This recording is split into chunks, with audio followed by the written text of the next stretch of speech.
Welcome to episode 536 of This Week in League. You just said what number it was. Huh? Yeah, before the fucking clap, you dildo. Jesus fucking Christ. Oh my God. I'm not editing this. What the fuck is going on with this cunt tonight? You fucking annoy me. You're like He's making all these alliances with fucking people and shit that... You're like a Storm player in an Aldi Panthers jersey. Did he get fucking... Are you like... What, you're like Manchurian Candidate? What was that program called? You guys are great. The Toowoomba candidate. Did you get activated as a candidate, activated as an asset or something? Some sleeper or something? Glenn, what the fuck has gotten into you tonight? This is fucking nerd talk. Fuck you, fucking Star Wars. That's Jay and I'm Glenn. Fuck it, are you? Jesus. I mean, there's not no Glenn that I know ever knew. I'll tell you, I'm going to start calling you Curious George. All right. So, how we going, fellas? That's official. How you going, stepdad? Just based on recent behaviour, that's your new fucking name, Curious George. Okay, I'm just going to call you the same name I always call you, cunt. MK Ultra, that was a program. And cut your hair again. It's starting to grow and it's looking ridiculous now. So shave your fucking head. I gave you a rap for it, and now you look like shit. Jesus. This has been going for 20 minutes, listeners. Fucking hell. And we actually hit record to try and get a respite from this fucking absolute beatdown that Glennie's been giving us this evening. I know. And he's thinking that potentially he'd behave. This is actually a methodology that fucking thinking that he put his closest to me.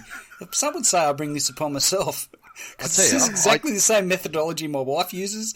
I thought you put your mask back on. We thought the Glennie mask could get the Big Deez, happy fucking friend to everyone. Big Diesel mask could go back on when we started recording, but no. Yeah, I honestly the Big Diesel has to deal with the fucking morons, fucking taking pot shots at him. I fucking look forward to those guys actually having a crack at doing something in their fucking otherwise miserable existences, other than sitting on their fucking couches, which are clearly covered in fucking plastic wrap, and fucking taking pot shots at me on the internet.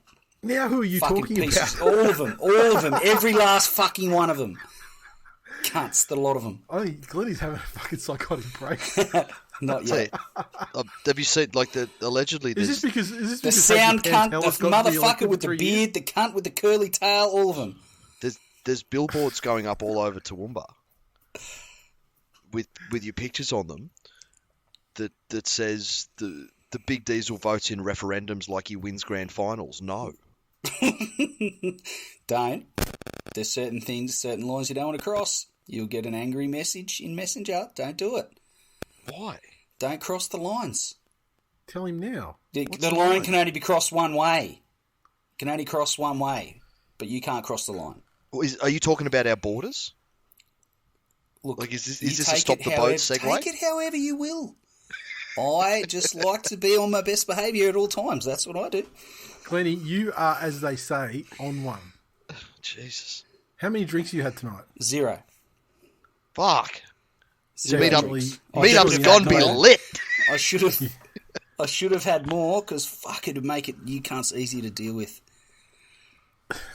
You sound like you're having a psychotic break. Is this because the fedora got fucking re-elected? It's because you're a piece of shit, Nathan. That's why it is. That's the reason. And don't ever get me started on you, Jay. Fucking, you're treating us the way Robbie Farah treats coaches at West Tigers. Oh, fucking Jesus. Maybe would you like us to give you beers after the show and to carry your bags and whatever fucking things they're going to implement at the West Tigers to make them not come last? I'm sure you would give me beers because I don't drink beer, and that'd be the type of fucking stupidity. Did you hear about that? Yes. I also heard that fucking Lee Hager-Blaulis has been voted in for another 3 years. I thought that's why you're in such a bad mood tonight. No, Tigers. Whatever the Tigers do can't put me in a bad mood. It's interacting with you fuckheads. Jeez. I felt like we were really... it's not just you two. It's A, cunts in general, and B, internet fuckheads taking pot shots. Fucking bring it on, cunts. I feel like we were really supportive during the Big Diesel phase of the season. Yeah, well, it's over now. And I don't think... And you're back to being cunts. and I just feel like that's being forgotten somewhat, unappreciated a little, a lot. I showed my appreciation at the time. Like, what's it just?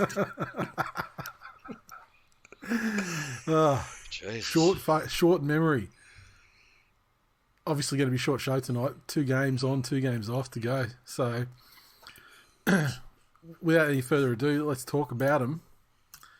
The first one just passed on Friday night. The Melbourne Storm 18 defeated the Sydney Roosters 13 down at the Korean Housewife. Half-empty Korean Housewife. Fucking small side. Can't sell out the game. The Storm tries to Wishart, Seve and Warbrick. Meaney, 1 conversion and 2 penalty goals. The Roosters 13 tries to Brandon Smith and Lindsay Collins. Sam Walker, 2 conversions. Sam Walker with a field goal. Warbrick with the big moment to win it for the Storm. Sam Walker doing what Nate loves, kicking a late field goal, putting scoreboard pressure on, which amounted to fuck all. But almost did the exact fucking same thing as like the exact same results last week. Just the thing, back to what you said about Warbrick though, I think it's very important to say that it was Warbrick with the big moment, because that kick was adequate is the best way you could describe it. It was fucking like it wasn't beautifully placed or anything like that. In fact, it was straight down fucking whoever it was throat over on that side.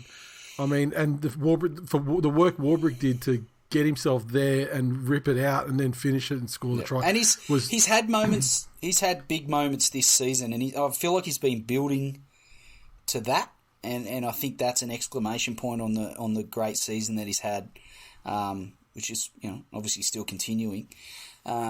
Testament to the Storm system that he's come through.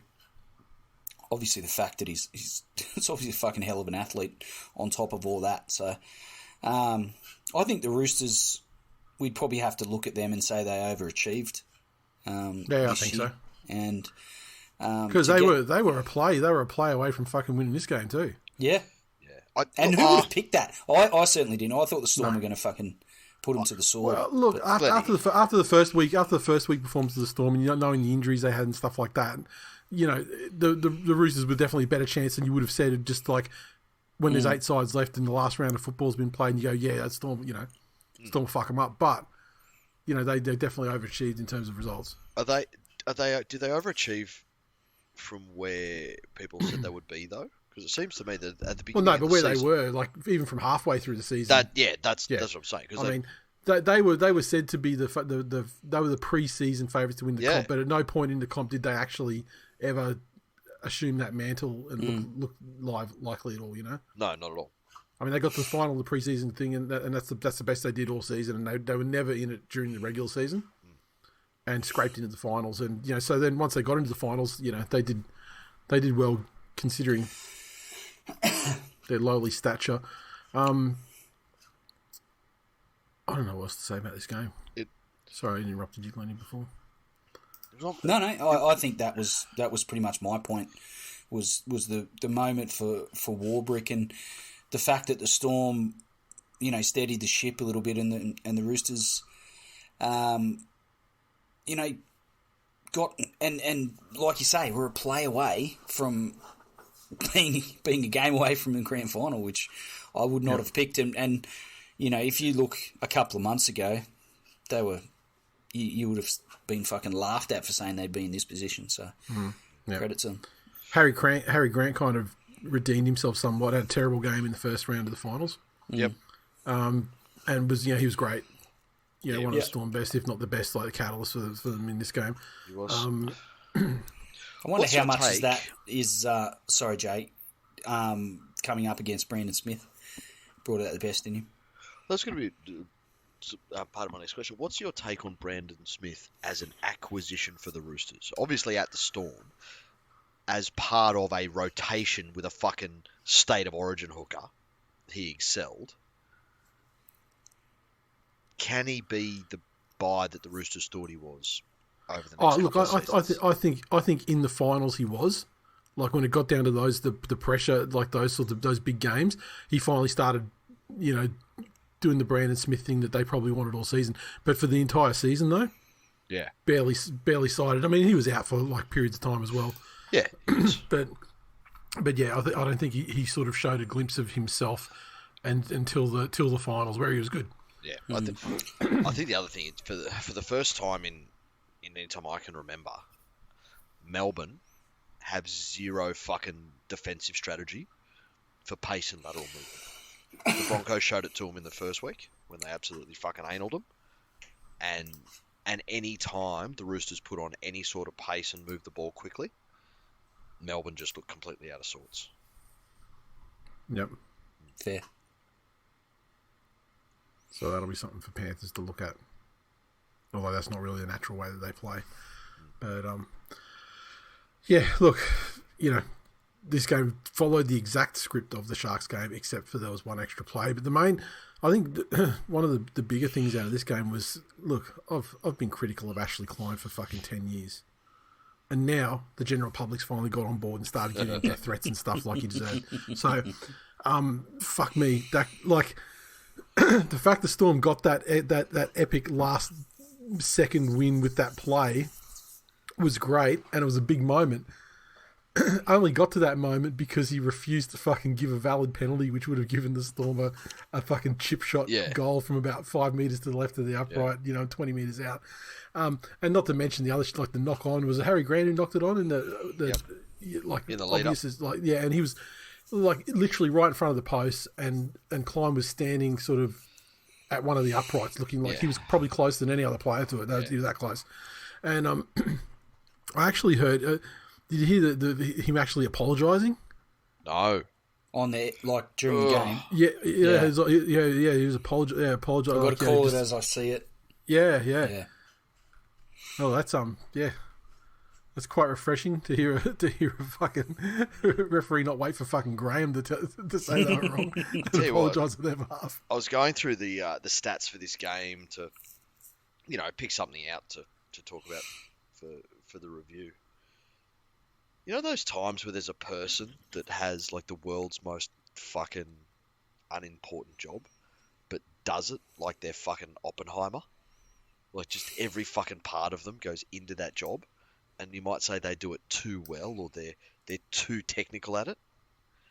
Whoever's recording the stats for the NRL, well, whoever's recording the dummy passes for the NRL, had the Roosters throwing 7 dummies in that game. And that, fucking loves a dummy. The Melbourne Storm, according to the game stats, threw 69 dummies. Yeah, and I bet you fucking Cameron Munster threw all 69. So that's his only fucking move. I would wager that there has not been firm guidelines set down on what is and is not a dummy pass. I just think it's just. I don't understand why that needs to be a stat. Neither do I. It's like I just think that it just highlights that every team that plays Melbourne Storm, if you're not fucking dropping your shoulder into Cameron Munster every fucking time he catches the ball, well, my theory is you're being negligent, because I mean, all he's going to do is dummy. That's it. You got to put him down. My theory is that there is a fucking Klein brother that is even more of a fucking frittata than Ashley, like has even more additional chromosomes, and they needed a job in rugby league for him.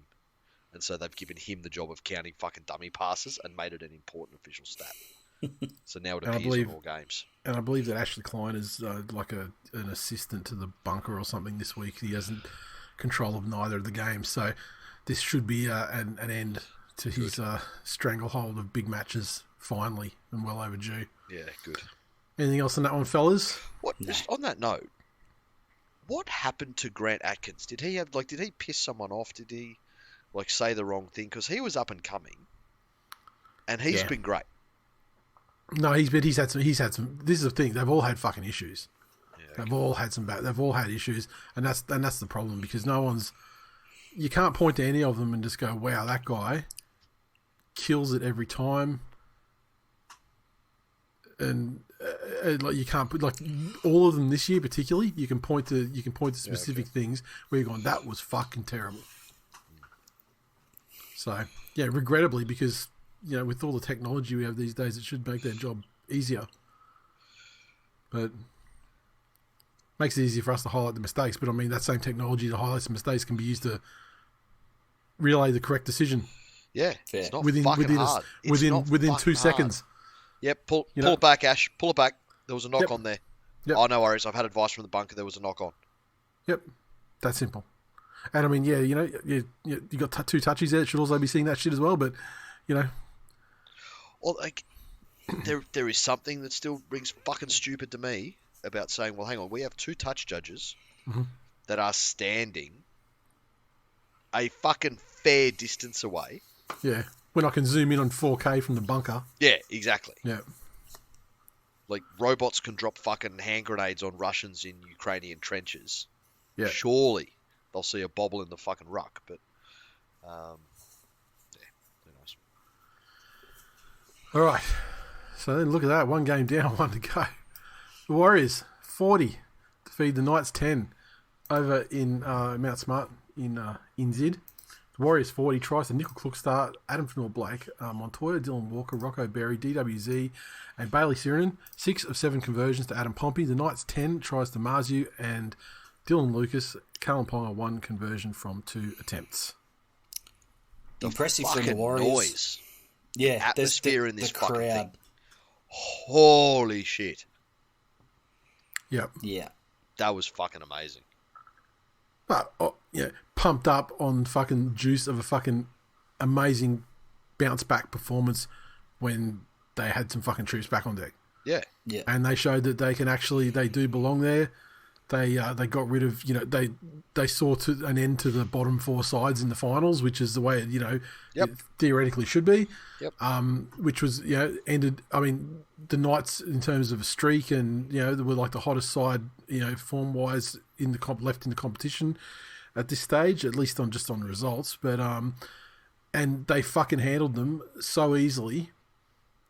There was really no chance. There was no chance for the Knights to even get into the game. I mean, they blasted them so quickly, and so fucking easily. Like some of the easiest tries you ever see around the start of that game to build the lead, and then the Knights could never come back. I mean, they handled Callum Ponga so well, and cut him off from any time and space to do anything. I mean, it gives me, it gives they'd have some confidence that they could do a similar job to Reece Walsh, really. Yeah. And if they can do the same thing to Reece Walsh, then who the fuck knows what happens this week coming up? But man, like you can't really highlight like a bad player on their side. Like Fanua-Blake again was like fucking monstrous. Dylan Walker was great through the whole game, and I mean since Des turned him into like an interchange sort of forward. Yeah. I mean it's added. I don't know how many years it's added to his career, and And it's like, this Warriors side are using him perfectly. Yep. They managed to flick the switch on Greg Marzu and turn him back into Titans Marzu. Yep. Yeah. He was pretty disappointing. The big points for me, obviously Johnson's performance was outstanding. Just the way they started, which immediately brought that crowd into the game, which just created a fucking tidal wave. Yep. And there was legit, as good as the Warriors were, just the whole combination of the start, the crowd, and then, obviously the Warriors playing up-tempo, high energy, like you say, full of, just completely pumped up. There was nothing the Knights could do. It just sucked the life out of the Knights early on, and they never had a hope in hell of clawing it back. And as the game wore on and it was getting towards the end, that crowd was formidable. Just the way the noise forget and about the atmosphere. From the moment of fucking kickoff. Yeah, true. Jesus Christ. It's one of those games where, and you see this with the top tier teams, and it's one of the things that the better teams do more consistently over a long period of time. There's a consistency of energy across the team, and it ebbs and flows at the same rate across the whole fucking side. That they're that in sync that they can get out. Because if they'd have gone out and tried that fucking blitzkrieg when the game started, but 70% of the players up the effort enough, it doesn't work. 80% doesn't work. The fact that they had that effort right across the park, then as you can temper down into the grind of the game and just the slight back and forth, cool, we're just going to gear off a little bit here. They all did it together. And then when it's time, okay, we've got some opportunity here, or we can feel that they're fatiguing, we need to ramp up that energy again. They all went together. It was a fucking sensational 80-minute performance from the Warriors. Yeah. And credit, I know we joke about giving the Knights credit, but that streak was impressive. I think it gives them a lot to build on next year and beyond. And Well, let me ask you, how often is there a coach who's in the fucking newspapers every week, that his head's on the chopping block, like people that we know, that know people in and around the club, told us multiple times, he's gone. This and that happened, and this, and they're interviewing this person, and what they want this guy in, and whatever it is. But to go from that, and that because of underachievement or because of performance, to one game from the grand final qualifier, it doesn't happen. With the spine of Ponga, who's obviously had his issues with injury. Hastings is in the same boat. Fucking Gamble and Crossland. I don't hate Willie Mason's comments. Like, I don't actually think he's wrong. I know Tyson Gamble took offence to him. Because what he said was, without Ponga, no one's thinking about that spine at all. And he's he was 100% correct. But he got people fucking fired up though, because Tyson Gamble come back at him and I can't remember what did he say? He can get fucked. He was a middle. He's not a half. He doesn't. He can get fucked. And then once the game was gone, then Willie gets back on the tweet machine and he's like, Tyson Gamble, looking for a hole and all that sort of thing. So, but I think that like the replacements, with like Tamari Martin, think about where he was like last year. With the Broncos when he was, and like everyone was amazed that he was even fucking playing again. Well, he was the Broncos' best player when he came back last year. comes over to the Warriors, and then wasn't playing, in first grade a great deal because Metcalf kind of cemented his position there. Then he's out and he came in and he was amazing. Yeah. No, he really was, and just the way that side's structured, and again. You have to sing the praises of Webster for getting the players mentally right for such a contest. But the way he prepares the side, the way it's structured, and the type of game that they play, which is perfectly suited to their strengths, it's really impressive. These Warriors have done what the fucking West Tigers have been trying to do for fucking near on 6 or 7 years. The fucking Tigers. Well, no. They've executed your fucking game plan perfectly. They've done you. So let's go through this side here. Dallin Watene-Zelezniak, Tamari Martin, Wade Egan. And their coach Andrew Webster. What do all those things have in common? You forgot Bailey Sirenen. Panthers rejects. They've taken them and made the fucking finals. You guys have had all of them. You just picked the wrong ones. I think your statement's probably more valid about the Bulldogs than the Tigers. That's fair. To be honest. And really? All really? The Panthers, most of the Panthers rejects come from the Tigers back to the Panthers. Brent Naden. Yeah, James Tamau. Yeah, he completely fucking washed it. Who's that fucking... More washed than one of those Easter Island fucking statues they carved after his fucking likeness. Who's that fucking Mitch Kenny wannabe you got at 9? He's not playing finals. Wow. Fucking hell. Fucking. I don't know why he's making it about the West Tigers, Glennie. You would. The Warriors did a great fucking job. I don't understand why, when you had to think of a podcast host that was cooked, you had to come up with Joe Rogan. When there's fucking this motherfucker sitting right in front of you. Fucking call me Jay Rogan. Glennie, bring that up. I'm sick of doing this show. I'm fucking so sick of doing this show. Yeah, it's nearly over, Glennie. I'm retiring. It's nearly again. We're nearly there, mate. Oh, really? There's got to be a limit to the amount of this bullshit we can fucking take. Surely. I know, right? Fucking hell. Hey, let's talk about news stories.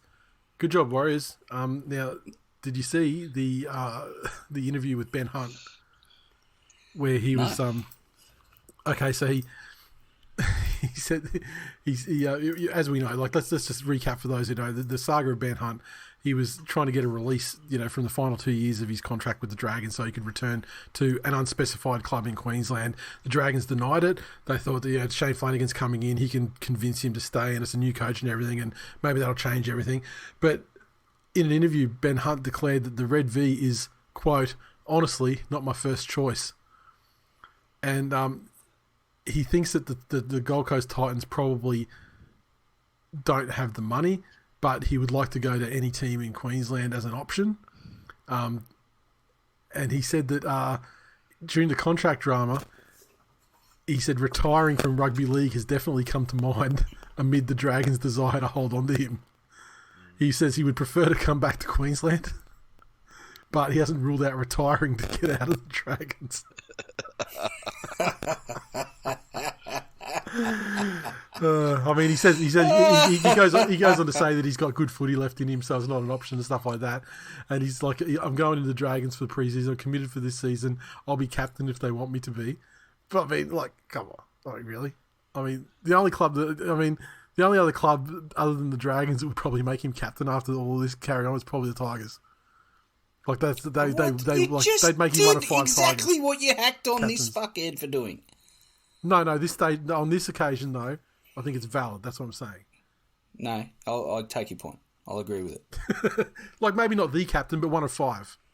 7. One of 7 captains. One of 7 captains. Maybe 9. Maybe top 9 captains. Top 9 Captain number 9. Can I speak to Captain number 9? Are we challenging? I don't know. I have to consult with these other 8 cunts. Fucking hell. Imagine being a Dragons fan. Like, as if your life isn't bad enough. Yeah. Like, just your general life choices, and when you look in the mirror and you clearly can't be impressed with what's looking back at you. And then you've got this fucking godforsaken football team in a competition that includes the West Tigers. You've got the Dragons that are an absolute laughing stock, and even their own players admit to not wanting to be there. I wouldn't want to be there either. Have you seen the Dragons fans? Absolute cunts, without exception. So they deserve every last bit of it. I hope he stays there. I hope he plays like shit. Or, alternatively, I hope he leaves and fucking kills it and wins a Dally M somewhere else. And it's both options are fine by me, and it's exactly what the Dragons deserve. Well, not only the Dragons, but all of their fans, without exception. All right. Now, we spoke earlier about your mate Lee, the Fedora, being re-elected. Yeah. Do you have some thoughts about it? Well, I Do you just think feel he's a like problem himself? Look, Do you think I it's just feel because like he's there been wasn't presiding over enough. 2 spoons? There wasn't enough information around the no vote, and he just, not enough people went in and voted fuck no to that cunt getting in again. Fucking Glennie and his automatic vote no stance. It was unanimous too. Unanimous support of the board. Yeah. Benny Elias said raised the point saying that he's Bryden Lawyers being the major sponsor, and then this is the bloke.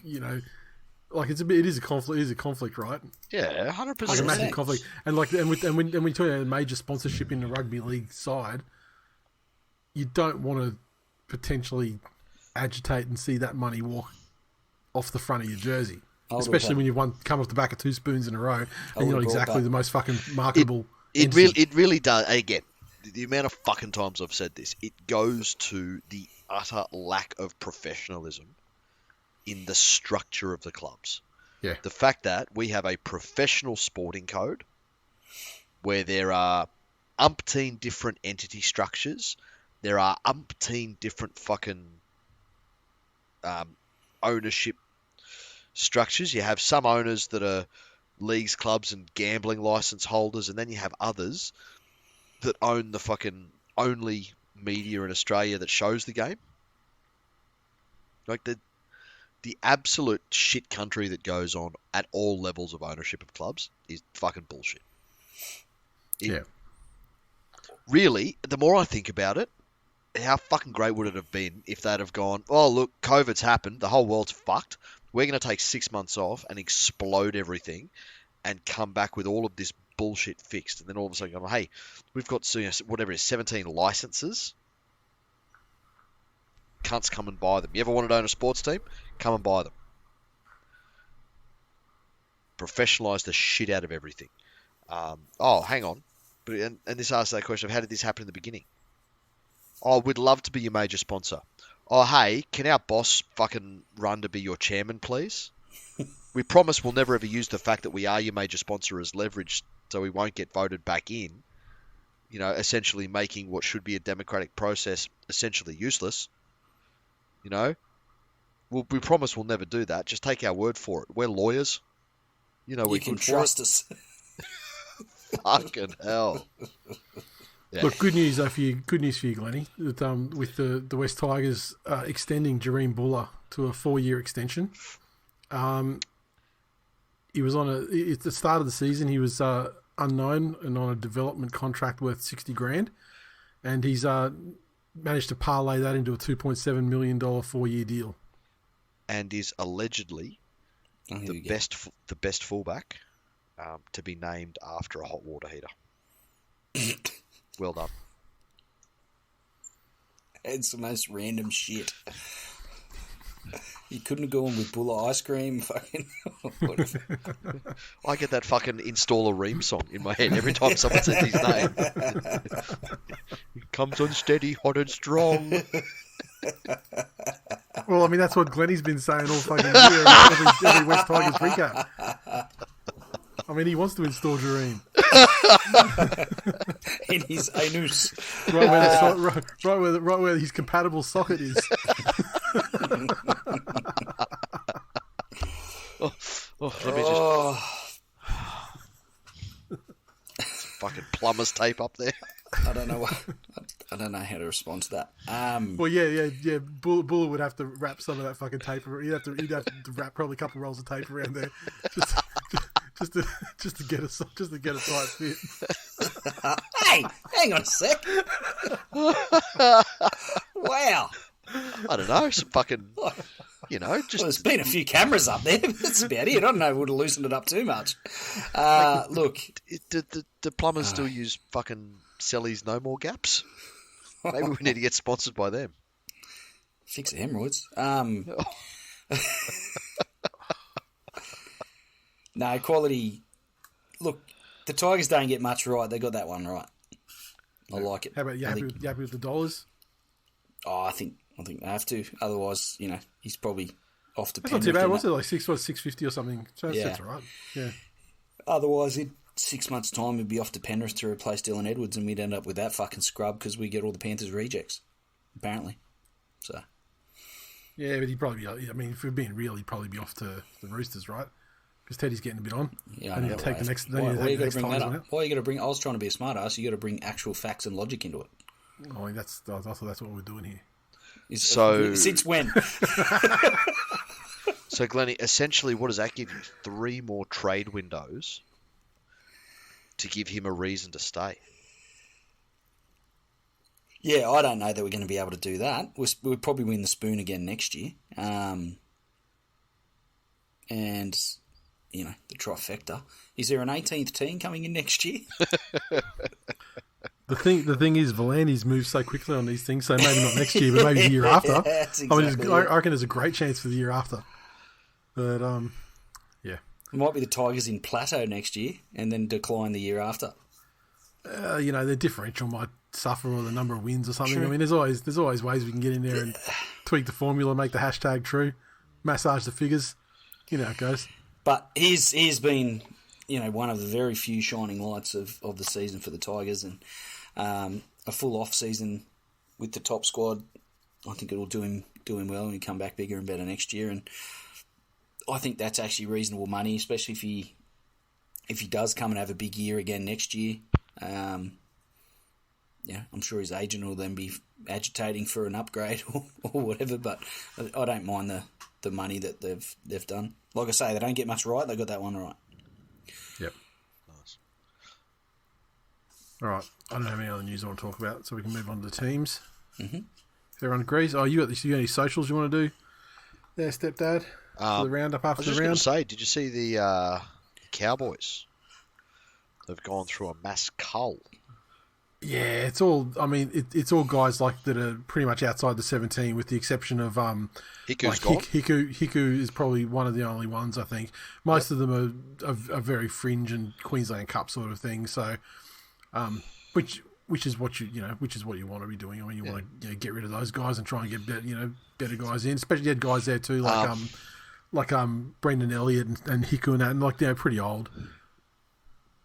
I'll tell you, we're having a break from how we usually do our socials roundup, and now I throw a lot of shit at fucking alleged journalists, Right? but this is some next level shit, right? Okay. So there is a guy that claims to be a journalist. He works for Channel 9. He's called the Mole. Oh yes.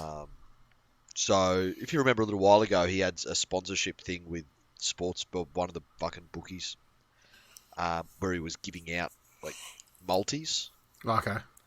and someone's tracked them, and, like, none of them ever won. Right.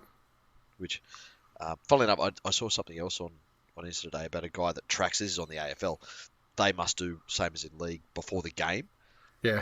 The personality from whatever gambling company sponsors it Like gets the Joel Kane sort of. Joel Kane does the thing. He goes, "Oh, here's a good offer," Yeah. and they give like these 4-leggers or 5-leggers, Yep. and they just mapped out how much of it wins. If you put $20 a week on it over the course of the season, by the end of the season they were down like $700. Yep. And the funniest bit was one of the last ones they did for the year. One of the players they put in there wasn't playing; he was injured. So, anyway, so this guy thinks he's a journalist. He put a tweet out. He said, "Warning peeps, there are some former NRL players selling gear on eBay and social media. Just be careful. All I can say right now." And then people are just like, "What the fuck's wrong with you? Like, what? They might have fallen on hard times." Yeah. So he was implying it was well, he wasn't implying it was players selling stereos they stole from Twin Waters or whatever. Well, or speakers. See, that's the thing, right? Yeah. Then he goes, after a bunch of people asked him, "Do I have to connect the dots? Some ex-players are selling goods that do not exist. Hashtag Jeez." When his fucking original tweet in no way implied that's what it's not like he said, "Be careful. Some players are selling things on the internet that might never turn up at your house," or some players are selling literal things. eBay frauds taking place. So just watch your purchases. The fact that this fucking redacted level He's of tried to turn it understanding into of the English language. He's tried to turn it into this big intriguing thing to drive engagement. And people asking him, "Oh, what? Who? What's going on?" And they're fucking, the whole internet did what the internet does and just fucking dragged him and just went, no, that's not what you said. Geez, you're vague. So hashtag Jeez went fucking nuts today. Now back onto our socials. Dino, he said the talking point this week is how cool these are, with a photo of his TWiL Nation footy. That is fucking right. Glennie, are we going to have some of those at grand final weekend to throw out to whoever? Yeah, you come get some. We'll take a couple down, and by a couple I mean a couple, because fucking carry on over. Just take the mini ones. So take the mini ones, so that way you can take it. Hey, also everyone go to thisweekinleague.com and buy them because they are running low. And last time I put it at the end of the episode, so people, some people might just switch off when we start going into the whole wrap-up routine. So Couple while of we're still beers talking in right now... at the meetup, I might fucking torp one straight into the back of Jimmy's head. Just to Why'd make you do sure he's that? paying attention. Jesus. Oh, Fucking he's paying hell. attention. Jimmy's always watching Eye in the Sky. Yeah. He really is. Well, he has to. Les Trade, he said, yeah, I kind of want to bandwagon the Warriors. That up the Waz crap is really making it hard, though. Oh, mate, I get you. JSJ Hogan said Newcastle's credit has finally run out. Terry, who we've already covered this, he said, was Willie right? There you go. Simon pointed out the Warriors are the only finals team not to have sucked on the wooden spoon. That means absolutely fucking nothing. Yeah. It's a curiosity rather than a like a statistic that has anything to do with anything. Yeah, that's it. But, good, I guess. Congratulations. Daniel, he said, I work in the MI in the Hunter Valley. I just found out the apprentice I've been working with is from Toowoomba and a Broncos fan. Oh. I've just recommended that he be sacked.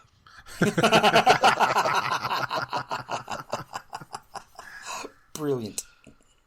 Oh, fucking hell. There was the news article about, how the NRL is going to keep Vegas fucking locked down.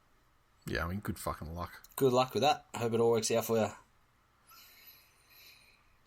It's Could amazing you imagine, though, like, you're going to have, like,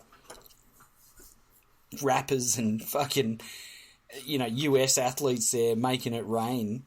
Fuck if a couple of NRL guys trying to get in amongst that. Mate, I'll tell you, this might be the time that comes in handy. This is what I'm saying. Like American sports people are very often, in any situation they're in, they are both the most famous person, but also the wealthiest person. Mm. So in any social setting or, any club they're in or whatever, they are the most famous and also the wealthiest. It's with Australian sports people, they're generally might be the most famous, but they're not anywhere near the wealthiest in that fucking room. Put them over in the States and they're not even close to famous. No. They are legit just fucking punters with a nice sized wad of spending money. So hopefully that keeps them out of any limelight. I'm more worried about the Broncos fans and the Souths fans that have been stuck down the same end of the stadium. Yes. And so this time instead of their usual back and forth about about paying Adam Reynolds or not re-signing Adam Reynolds and who won the trade and all that sort of shit, now they can actually wander down the strip to Walmart and get strapped first, and then fucking shoot it out. That's fucking great. So I mean, which is a net good for the NRL really, and just the general fandom. Fuck yes. Stuart, 2 weeks ago we thought the premiers would come from the top 4 teams.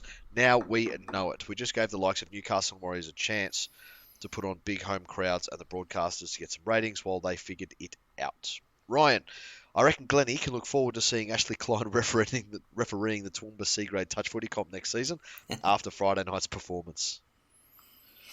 Oh, God. He'd fit right in, some of the fucking clangers. Jared, Penrith versus Warriors grand final, please. I can live with that. Bethany believes that Storm versus Warriors grand final is what the fans want. The fans of BDSM, maybe. Or, the weird ones that like sticking safety pins in their dicks. So I feel like on one side of the draw, people definitely want the Warriors over the Broncos. And I feel on the other side of the draw, I feel like the Storm provides an easier avenue for the Warriors to win overall. Unfortunately, the Storm are playing Penrith. Yeah, but that's not me. People are saying what they're wishing for. They're not saying what's going to happen. Yeah. Ryan, for some reason I had it in my head that Architects was doing the grand final performance rather than a Tina Turner cover band. Now, this is the nice segue. Have we spoken about the fucking entertainment for the grand final?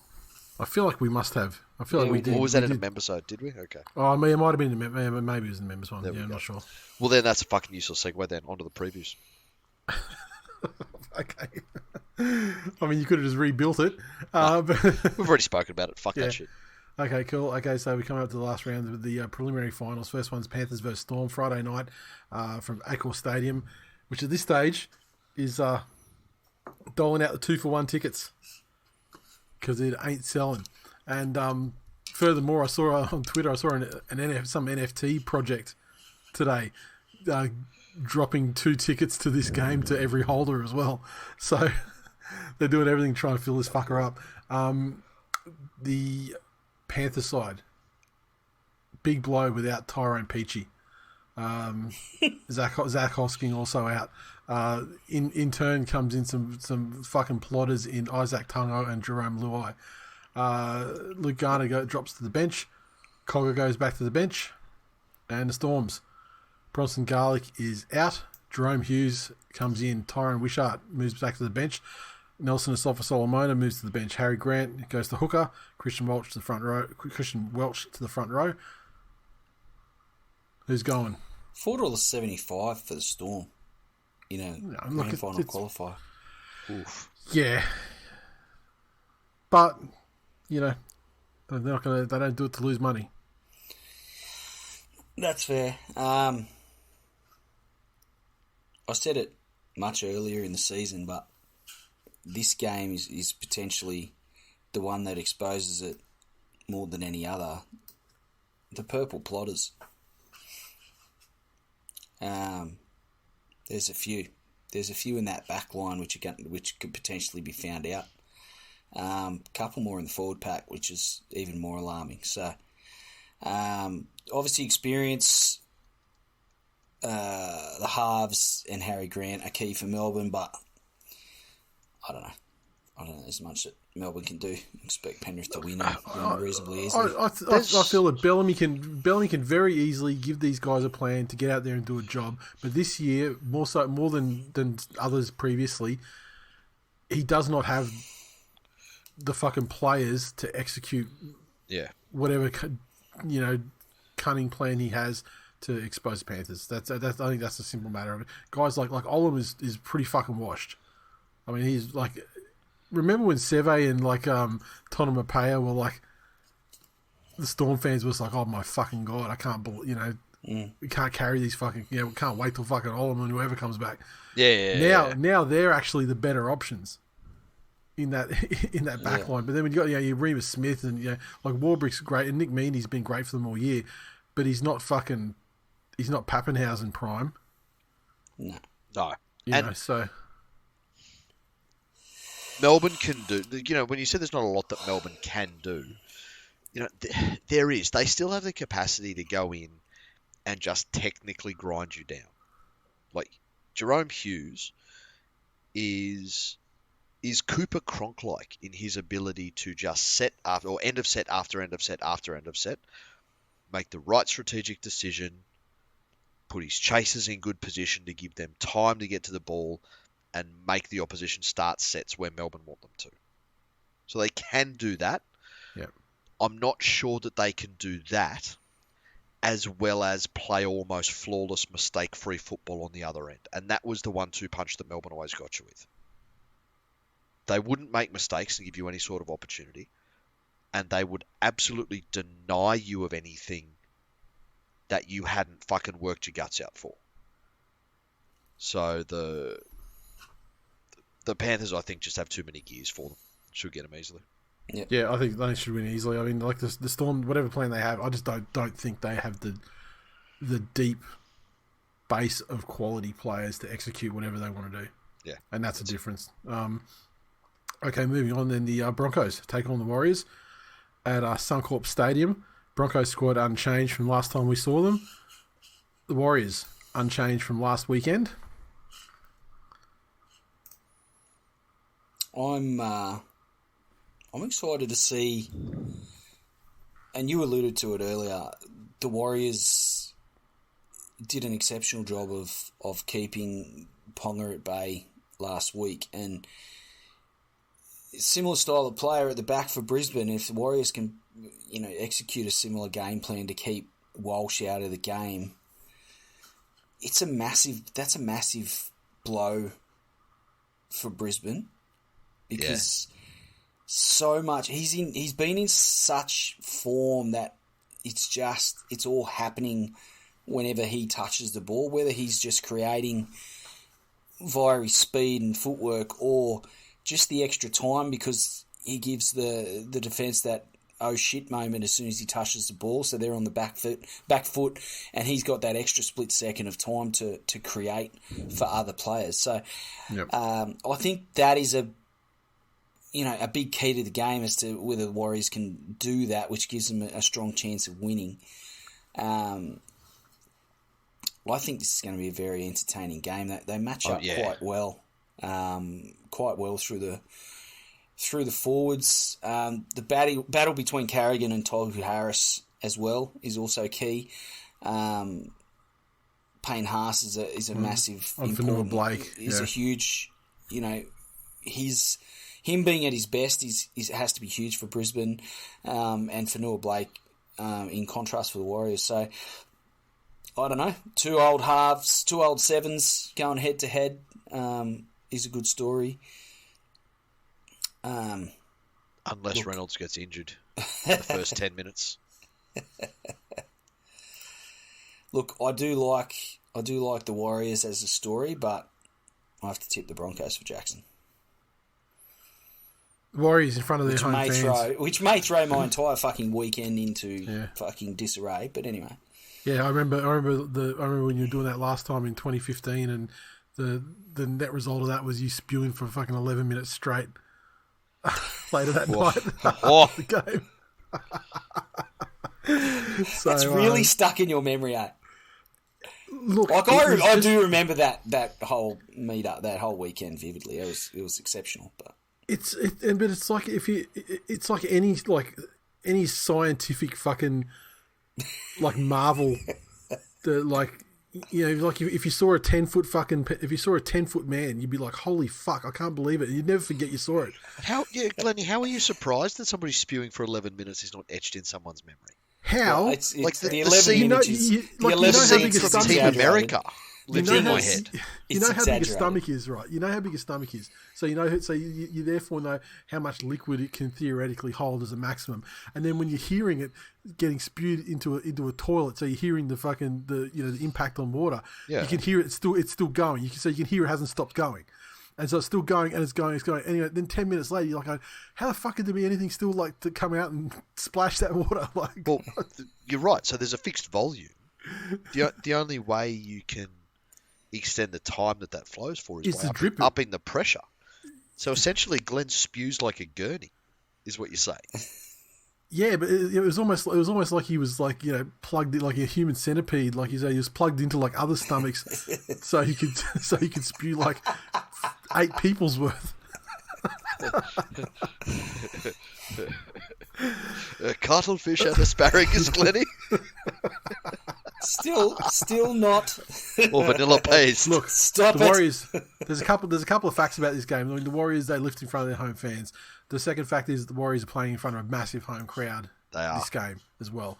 They sold this fucking game out. All the Broncos fans in quotes. I'm doing obviously it's an audio thing, but in quotes, they're all going to watch the fucking Lions that night. This is a New Zealand crowd, and in front of their crowd, they're going to fucking lift. They're going to shut down Reece Walsh, and they're not even going to shock the world because I fucking think they're going to win easily. The Broncos are done. Warriors going through. I can hear the sound of a bridge made exclusively of scaffold beginning construction from Christchurch across to Botany Bay just to get the half dozen or so Kiwis that are left over there that haven't already come to Australia. Safe passage for the grand final. For the grand final. Right. I agree. It's going to happen. Book it.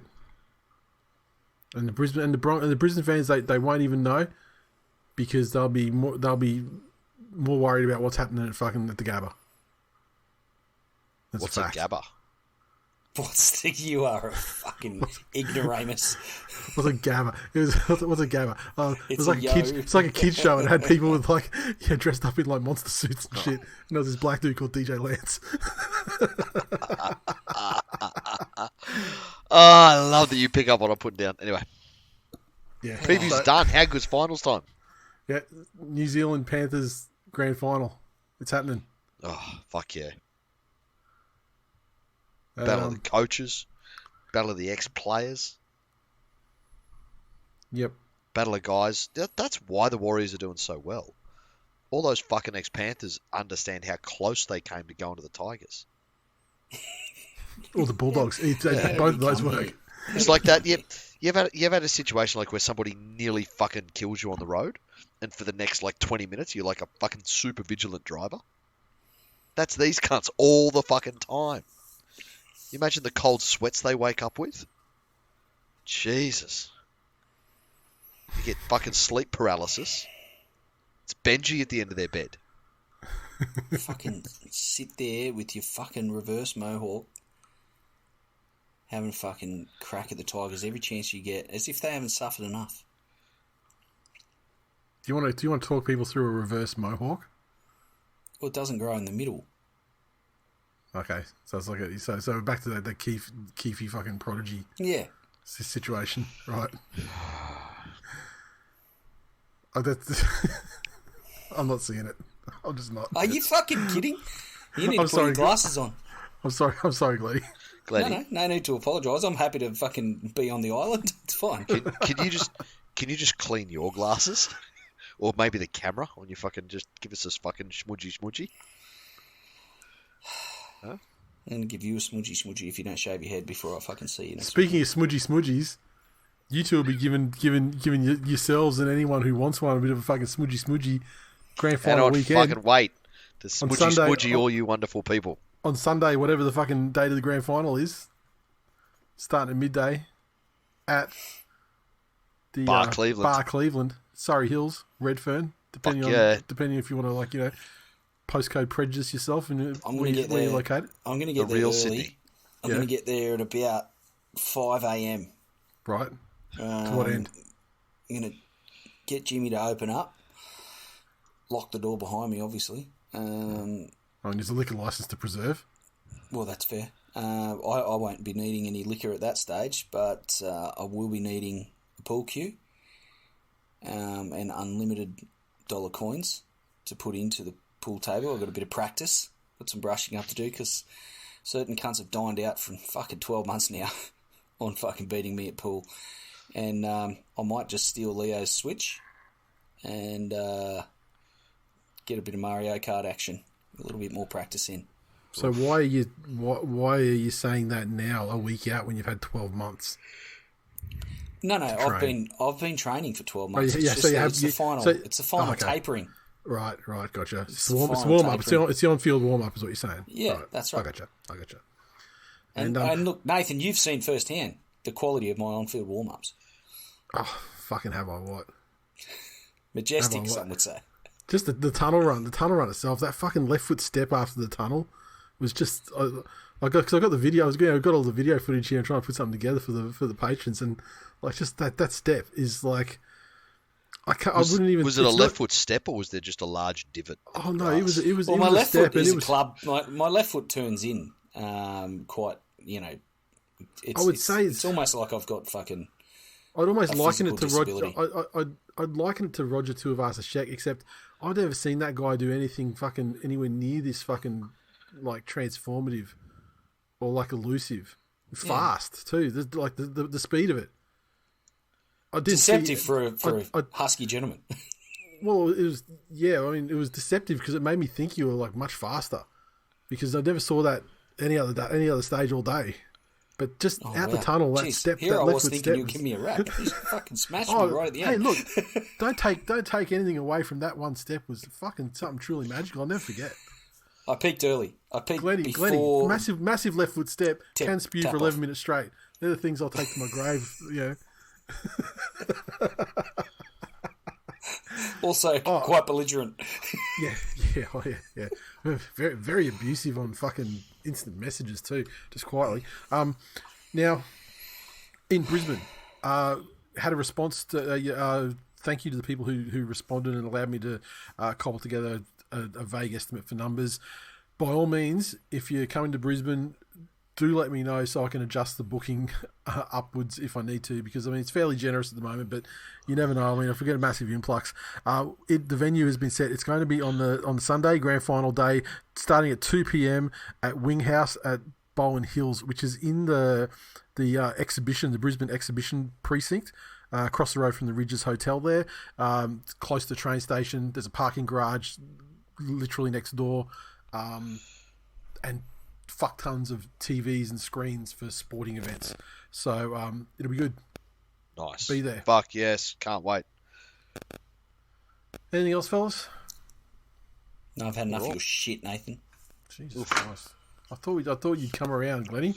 Well, It was a very angry start of the show from you tonight, Glennie. It wasn't until I started talking about Dream Buller fucking you in the ass that you calmed down. I mean, who wouldn't pep up after that? On that note, let's go. Talk to you fellas. Hey, when's we're going to have to do a member-side of one of these ones? Which one's it going to be? The pressure of Stepdad's game? All right. That's a future us problem. All right, done. Okay. Right, on that note, talk to you then. See ya.